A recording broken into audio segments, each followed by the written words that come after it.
Hello and welcome back to my channel. It's been a while since I've been on here and I don't really have a plan for today's video. I'm just gonna kind of do some general updates. I thought about maybe showing you how we homeschool in a small space, talk about me going to seminary a little bit maybe, and just what I've been up to lately. I don't have a tripod though, and so I'm holding my phone. So if it seems a little shakier than normal, that is why. And yeah, let's get started with the video.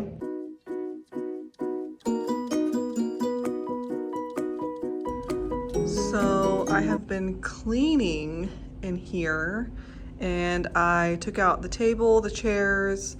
I had to touch up some paint on the wall. It still doesn't look great, but it's what it is. I don't have a paintbrush, so I was like using my fingers.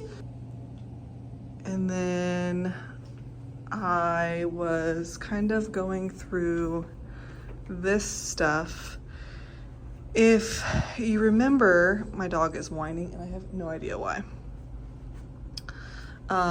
If you remember, for my homeschool curriculum for next year, I originally was going to do The Good and the Beautiful for 4th grade, but my daughter kind of gets a little overwhelmed with The Good and the Beautiful.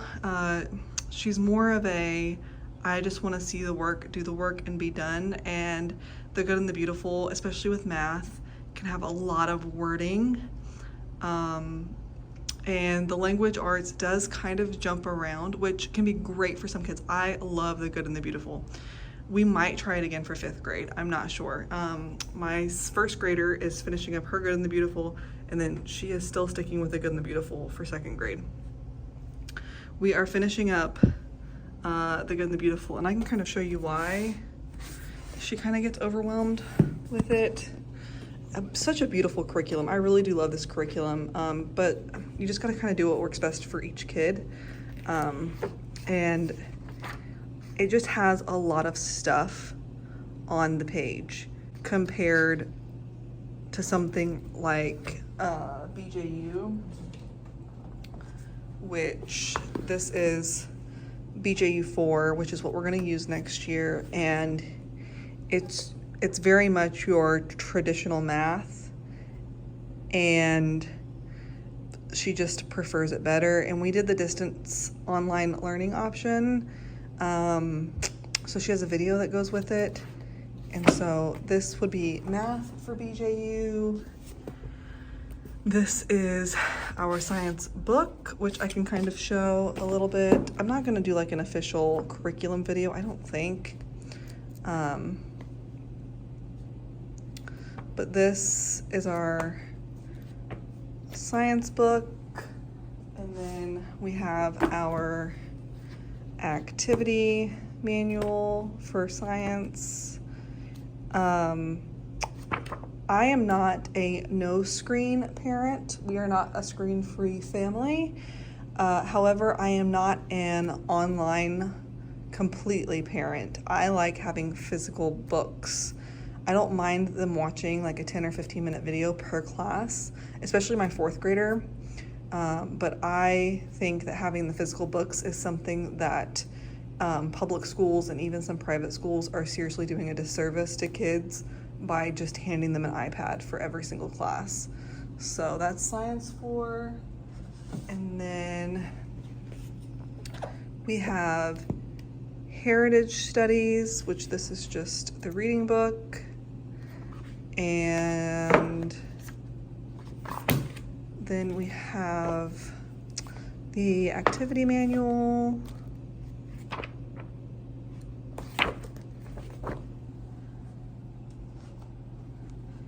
And reading 4. Reading 4 is, I'm not gonna lie, it's a beast. When I was scheduling all of this in the hub, I was trying to fit everything into a schedule that works with us doing CC, plus we're doing a half-day co-op on Tuesday, just kind of elective based. So I really had to figure out a way, because BJU is 180 days, I had to figure out a way for us to finish in a decent time frame, for us to have some breaks, probably not as long of breaks as normal, but some breaks. And reading was like scheduling out 220 days, which again, this is a 180-day curriculum, which is standard for your more traditional curriculums. This was scheduling 120 days. This is a thick book. Like this is not a thin book. And so it also comes with 3 readers. So you have The Lion, the Witch, and the Wardrobe. You have Sarah, Plain and Tall, and Medallion. What I've discovered is if you read, they only actually want you to really make sure you get through one of these throughout the year with all of the included, handouts. What I might do, I have this scheduled with all of the handouts and all of the charts and everything. So we are going to do this one, but I think I might just have her read on her own these 2, and then I'm not going to do all of the extra handouts unless we can get to it. But my goal is to not overwhelm my 4th grader. I want her to do work. I want her to have to, put in the effort, and I want her to learn, obviously, but also not overwhelming her is important to me. So we're gonna see, because this, for a 4th grader, like this is a lot just for a reading curriculum. And again, it doesn't even count like the reading for history, for science. It doesn't count any of that. So that's the deal with reading. I already showed you the math book, and then we have English 4. We did English 3 with BJU through our hybrid school last year. And again, when I was talking about the difference between BJU and the Good and the Beautiful, I do like how the Good and the Beautiful teaches sentence diagramming better than I like how BJU teaches sentence diagramming. But we are doing classical conversations, and they also teach sentence diagramming, so I don't think it's going to be a huge deal. And then the last 2 is Spelling 4. We are working through Spelling 3 right now. We'll probably work through it slowly over the summer as well. And then we have Handwriting 4. My daughter's only complaint was she was looking through the videos and looking through the workbooks. This is the only class that isn't updated for 4th grade, and so the video is really old. Like, I'm talking like 90s, and she's like, what is this? So we'll see if she actually uses the video for handwriting. I think she's good with all of the other classes, but handwriting is just so old, and I feel like it's distracting. There is the dog. Hi, Aspen.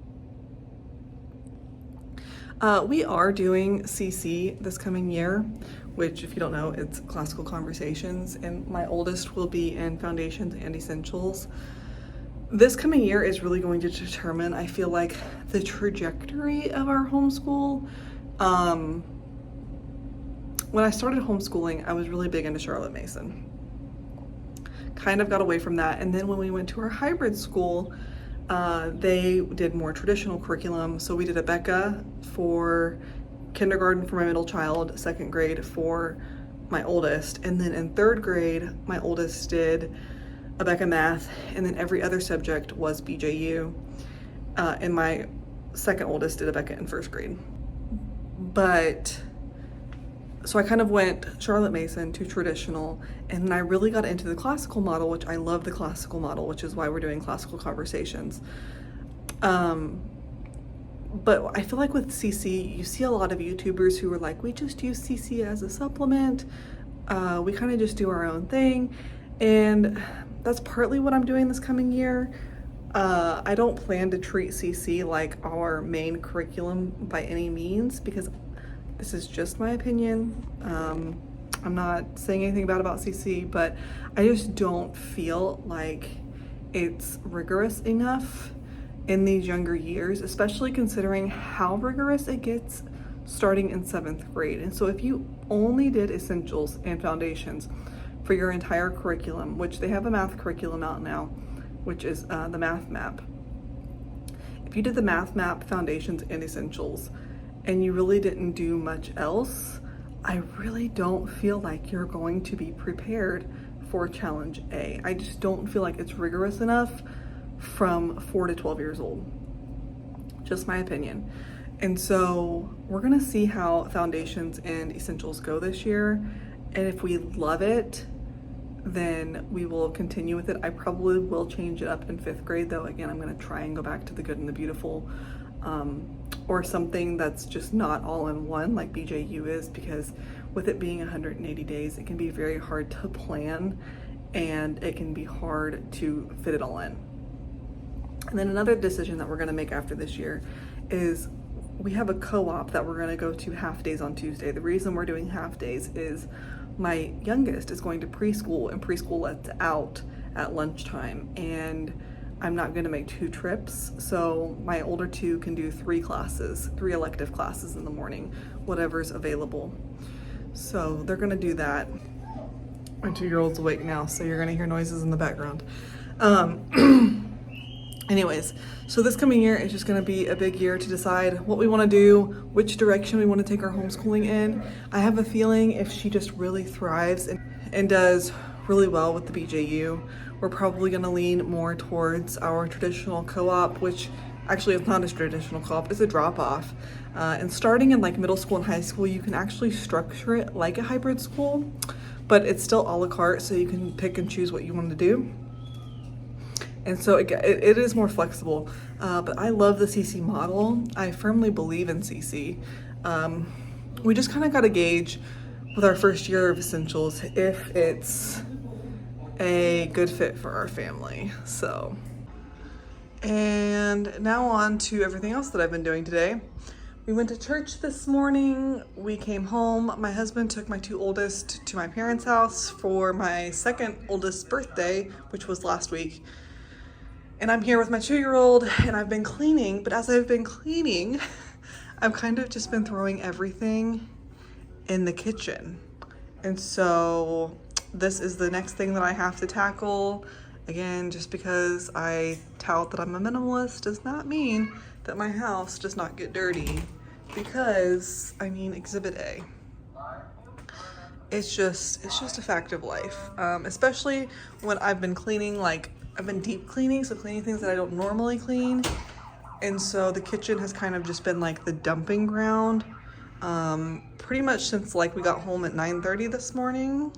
It has just been the dumping ground for everything. So I'm gonna work on this, and I'll probably show you when I'm done.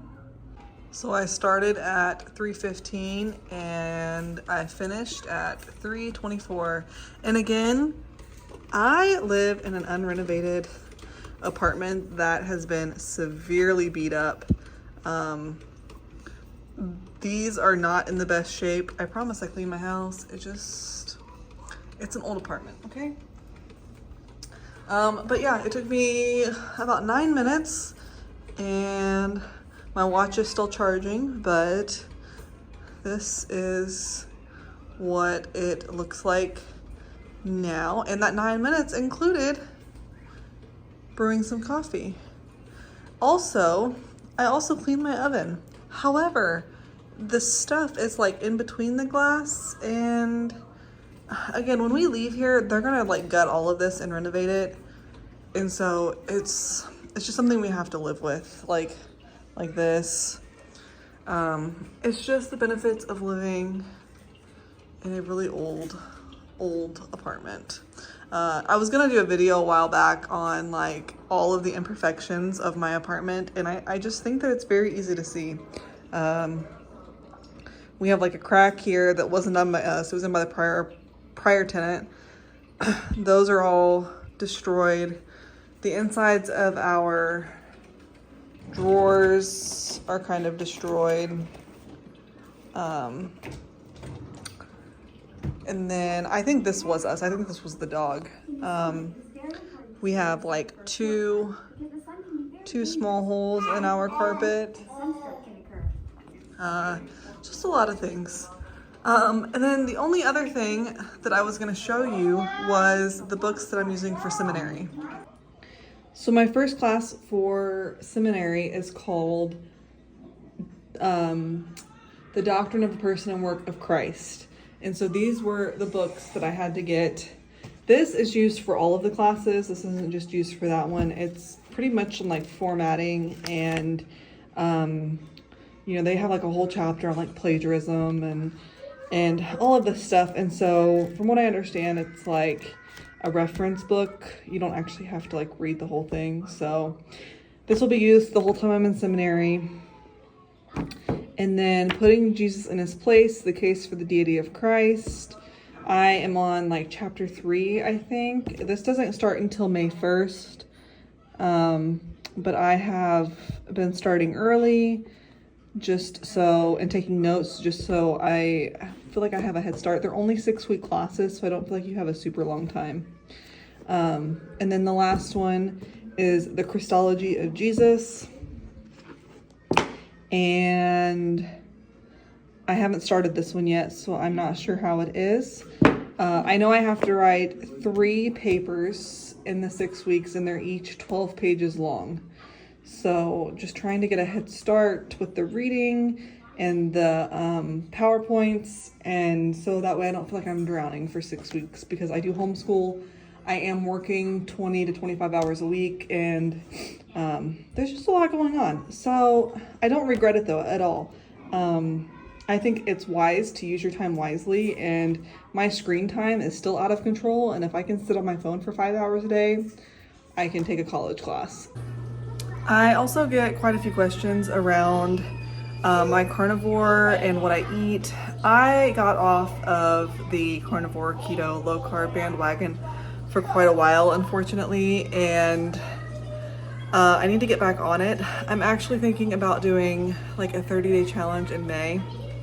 I don't know what I would call it though, because I don't think I would go full on carnivore or like lion diet, which is just like meat, salt, and water. I don't know that that's sustainable for me. I've tried it in the past, and I get to about 4 or 5 days and I just quit. And so if I'm gonna do something, I need it to be sustainable. And so I think what I'm gonna do is meat-based. And when I say meat-based, I mean primarily meat, very little vegetable, but I will allow some, and I will kind of show you what I mean by that by what I am making for dinner tonight. Now, before you come at me in the comments, I know that something like this isn't super clean, and spices can be notorious for things that you don't really want. But at the end of the day, I am on a budget, and I just haven't really sought out like really clean spices. I'm trying to clean up everything else before I clean out the spices. If you know of any really good spices besides Redmond salt, I've looked at Redmond salt. I just haven't made the switch to order, and I don't know if they have like chili seasoning. If you know of any really good seasonings that are cleaner than this, because again, this isn't great, and I'm not even gonna pretend that it is, because it's not. They have the maltodextrin, salt, well, salt's not bad, but sugar, and then the wheat flour. So yeah, it's not the best. But I am making a big batch of chili, lest you think that I'm eating all of this in one sitting and my grocery bill is like $3,000. It's not. I'm making a big thing of chili. I'm gonna put some diced tomatoes in it, and then I'm gonna put not all of this, probably like half in the chili, and hopefully this will feed us for a few days. But this is what I am making for dinner tonight. I don't have sour cream, but I probably will put some shredded cheese on it, and that'll be dinner and lunch and dinner. I do not mind eating the same thing over and over, so I will eat this for as long as it lasts. Probably the last thing I'll show for today's video is our fridge. Yes, we do have a fridge lock. No, it is not for nefarious purposes. It's because my 2-year-old likes to take everything out of the fridge and place it on the ground. So occasionally when she gets in those moods, we just gotta lock it. Otherwise, the fridge will get left open, food will end up on the ground. It just creates a whole big thing. Something that I think I'm gonna leave it on my counter from now on is our air fryer. I'm not a huge fan of leaving things on the counters, but I use this a lot and I just hate putting it away. And then sometimes I don't actually want to cook because I don't want to grab it out. And so I'm gonna try leaving it on the counter and seeing how I feel about it. Anyways, I get a lot of questions about what's in our fridge and what's in our pantry, and I have a feeling I am going to severely let you down because I am an average person with an average sized fridge living in America, and my family does not eat exactly like me. While I am trying to switch over to better ingredients and better options, we are human and we just live our lives. We're not perfect. So I'm gonna show you what's in the fridge and in the pantry, but you may be severely disappointed to see how bland and average and normal it is, with the understanding that I am trying to get us back to a healthier diet. So there's that. But in the freezer, we have some vegetables. We have some low sugar ice cream. We have, these are just easy breakfast for my husband. Again, they're not the cleanest things in the entire world, but I mean, it's probably better than a bagel. That's all I'm saying. So we have some of those. We have another one over here. My freezer is not pretty. I'm just gonna tell you that. We have some butter. Again, the waffles, they were for my kids during a really busy season. It just is what it is. I am gonna probably purchase a waffle maker and start getting some cleaner ingredient waffle and pancake mix. That's how I'm gonna do away with these after this box is gone. Blueberries, that's one thing that I'm kind of back and forth on if I do the challenge, is if I'm going to still incorporate like berries. We'll have to see. These are more breakfast items for my husband. This is some low carb bread. We are not a big bread household. A loaf of like the low carb bread, I don't eat it, but a loaf of the low carb bread will last my kids and my husband 2 weeks. So we've had this loaf in the freezer for over 2 weeks now because we have half a loaf in the fridge that has yet to be eaten. We have some chicken nuggets, chicken thighs, and I did not clean out my freezer before this, as you can see, because this is real life, people. Some bacon, some pork chops, we have some hamburgers, and then kielbasa's, and that's it for the fridge. I pulled out the 3 pounds of hamburger earlier and thawed those, but those were in here as well, and it is not pretty and shiny, let me tell you that. And then in the fridge, I did kind of, ooh, there is crumbs everywhere.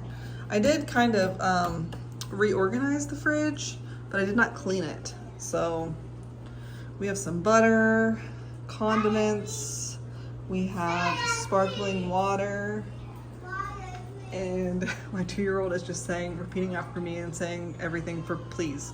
Anyways, more sparkling water, some bacon grease, an apple, eggs, cottage cheese, Greek yogurt, hot dogs, some cheese. This is basically the cheese drawer. We have some bacon, and then this is what I was talking about. Like, we do not go through bread very quickly, if at all. And then my husband does like hot dogs for a meal occasionally, so he'll eat those. I have some almond flour over there that I need to figure out what to make with it. And that's it for the fridge. Not very exciting. And then over here in the pantry, we have, let's see, this is for our final day of CC. We have like a ceremony, and I volunteered to bring the water. Some barbecue sauce. A couple of my kids like peanut butter, not all of them. We have some, this has been in here for a long time. Probably should check to make sure that it's been in date. Tomato soup, corn, some beans, green beans. Again, not everybody in this household eats the way that I eat, so we do have some of these. Some rice, some veggie straws. We've had this oatmeal for a long time. We're not big oatmeal fans, so one container lasts us literally forever. We have some curry. I'm not sure about the ingredients on the curry, to be honest. I really love curry, I'm not gonna lie. But normally if we make curry and rice, I will just eat the chicken and curry. I don't normally eat the rice portion. I mean, it's not terrible on carbs, but the ingredients probably aren't the cleanest. But we really love curry. I lived in Japan for 3 years and curry was like my favorite thing. We've had this for a while too, some gluten-free pancake mix. My kids like bananas.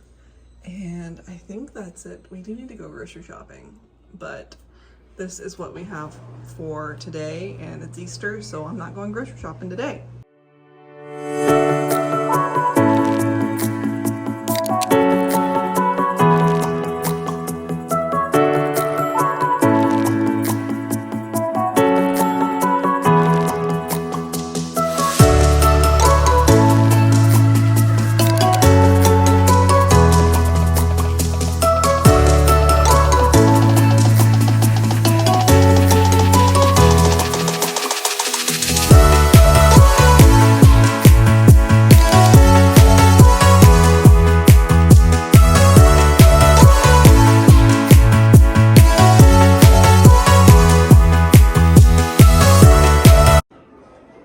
I think I'm gonna end the vlog. I don't know what this is called, but I think I'm gonna end it here. I'm gonna I'm gonna edit it and finish my dinner, and hopefully it will be posted tonight. But anyways, thanks for hanging out. If you like this kind of video, let me know down in the comments below. Don't forget to like and subscribe. That really helps out my channel, and I will see you in the next video.